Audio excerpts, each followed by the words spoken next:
De Tancret, précis de théologie ascétique et mystique, livre 3, chapitre 2, suite, la définition de l'oraison de quiétude. De cette description, on peut donc conclure que la quiétude est une oraison surnaturelle, incomplètement passive, qui se produit dans la partie supérieure de l'âme et lui fait sentir et goûter Dieu présent près d'elle. C'est une oraison surnaturelle, c'est-à-dire infuse, et en cela nous nous séparons de quelques carmes qui, la considérant comme une oraison de transition, pensent qu'elle peut être acquise comme l'oraison de simplicité. Mais avec eux nous disons qu'elle n'est qu'incomplètement passive, puisque seule la volonté avec l'intelligence est captive, et que l'entendement et l'imagination demeurent libres de divaguer. Quant au goût divin et aux vertus qui en sont le fruit, nous les avons suffisamment expliquées. Origine et progrès de la quiétude.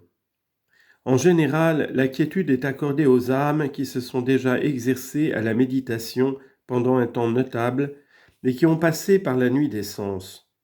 Cependant, elle précède parfois cette dernière, surtout chez les enfants ou les âmes innocentes qui n'ont pas besoin de purification spéciale. Au début, elle n'est donnée que de temps en temps, d'une façon assez faible et inconsciente. Elle dure peu, par exemple, dit sainte Thérèse, l'espace d'un Ave Maria. On lit en note. Saint Jean de la Croix fait remarquer dans la montée du Carmel que le temps passe si rapidement quand on jouit de la contemplation que parfois on se trompe sur sa durée. Ce qui semble n'avoir duré que 2 ou 3 minutes peut fort bien s'être prolongé davantage. Fin de note. Puis elle devient plus fréquente et se prolonge davantage jusqu'à une demi-heure. Mais comme elle ne vient pas toujours subitement et ne disparaît pas non plus tout d'un coup, elle peut, avec son aube et son crépuscule, atteindre 1 heure ou même davantage. De plus, quand elle est agissante et accompagnée d'ivresse spirituelle, elle peut se prolonger 1 ou 2 jours, sans empêcher du reste de vaquer aux occupations ordinaires. La quiétude savoureuse peut alterner avec la quiétude aride tant que la purification de l'âme n'est pas terminée. Le moment arrive où la quiétude devient habituelle, on y entre alors généralement dès qu'on se met en prière. Parfois même on est saisi à l'improviste, jusque dans les occupations les plus vulgaires. De même, elle tend à devenir plus forte et plus consciente, et si l'âme correspond à la grâce, elle aboutit à l'union pleine et à l'extase. Mais si elle est infidèle, elle peut déchoir et retomber dans l'oraison discursive, ou même perdre la grâce. Formes ou variétés de la quiétude. On en distingue 3 principales. La quiétude silencieuse, priante et agissante. Dans la quiétude silencieuse, alors on lit en note, déjà Cassien avait remarqué ces variétés. Fin de note. Dans la quiétude silencieuse, l'âme contemple Dieu dans un silence plein d'amour, l'admiration étouffant pour ainsi dire toute parole, la volonté plongée en Dieu, enflammée d'amour pour lui, se repose délicieusement en lui dans une union calme, tranquille, savoureuse. Comme une mère qui couve son enfant des yeux, l'âme contemple et aime son Dieu.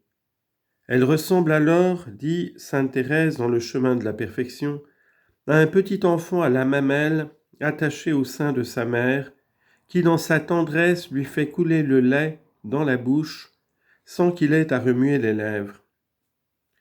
De même ici, la volonté est à son amour sans effort de l'entendement. Parfois, l'âme, ne pouvant plus contenir son amour, s'épanche en une ardente prière. C'est la quiétude priante. Tantôt elle se répand en doux colloques, tantôt elle s'abandonne aux effusions de sa tendresse et invite toutes les créatures à louer Dieu.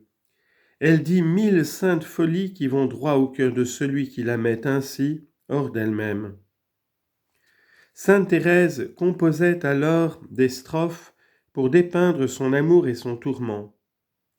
Parfois aussi, Dieu répond à ces élans d'amour par des caresses affectueuses qui produisent une sorte d'ivresse spirituelle qui, selon saint François de Sales, nous aliène non du sens spirituel, mais des sens corporels, qui ne nous hébète ni abétit pas, mais nous angélise et divinise, qui nous met hors de nous pour nous élever au-dessus de nous.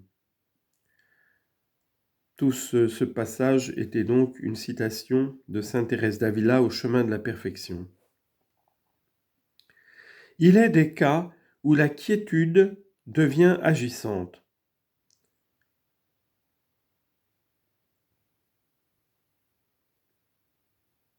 Non, je m'excuse. La citation précédente était de saint François de Sales, bien sûr. Il est des cas où la quiétude devient agissante. Lorsque nous dit sainte Thérèse, dans le chemin de la perfection, la quiétude est profonde et de longue durée, comme la volonté seule est enchaînée, les autres facultés demeurent libres de s'occuper du service de Dieu et le font avec beaucoup plus d'activité. Alors, tout en s'occupant d'œuvres extérieures, l'âme ne cesse d'aimer Dieu ardemment.